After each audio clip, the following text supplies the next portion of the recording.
I'm a brainwashing expert, and I am personally terrified of short form social media like that. And I'm not immune, and I'm one of the best in the world, and I am not immune to it. And I think that should be a stark warning for a lot of people. What's the cost though? What's the cost of the life, in your view, of living this kind of life where, you know, we go home and we just like burn our brains out with these social media apps and fry our dopamine receptors? Is there like a cost? Yeah, I think the cost is increased loneliness. And these apps, any app that sells ads has two main goals. Number one, and all advertising shares these two main goals. Number one, make you compare yourself to other people in unhealthy ways. Number two, make you think, I am not enough. And we see that everywhere.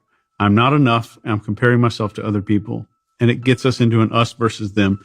Then it traps you into a corner of confirmation bias.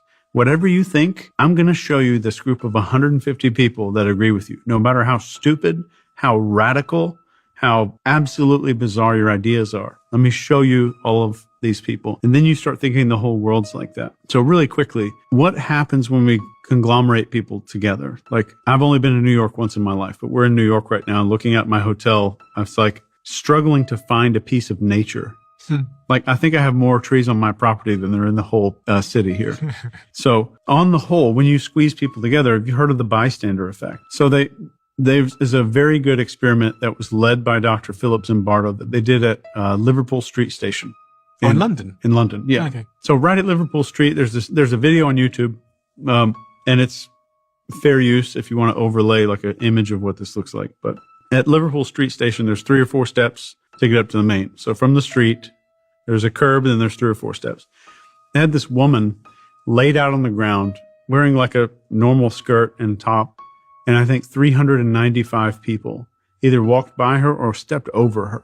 And then they did it with a guy. And then they did it with a guy. He's holding a beer and he's asking for help. And it changed all these variables. But it's happened in New York City before. There's a woman named Kitty Genovese in the 60s, I think just 2 blocks from here, who was stabbed to death in front of like 55 witnesses. Don't quote me on that number.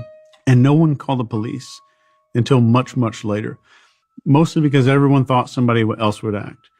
But if I described to you saying I watched a person get stabbed and 3 people just watched and they watched it happen, would you say that that's psychopathy? That's a psychopath. Yeah. So these large cities and stuff, and the apps that are messing with the social part of our brain that makes us think the tribe is way bigger than our brains are made to handle, causes this almost psychopathic behavior, which the bystander effect has been proven hundreds of times as an experiment.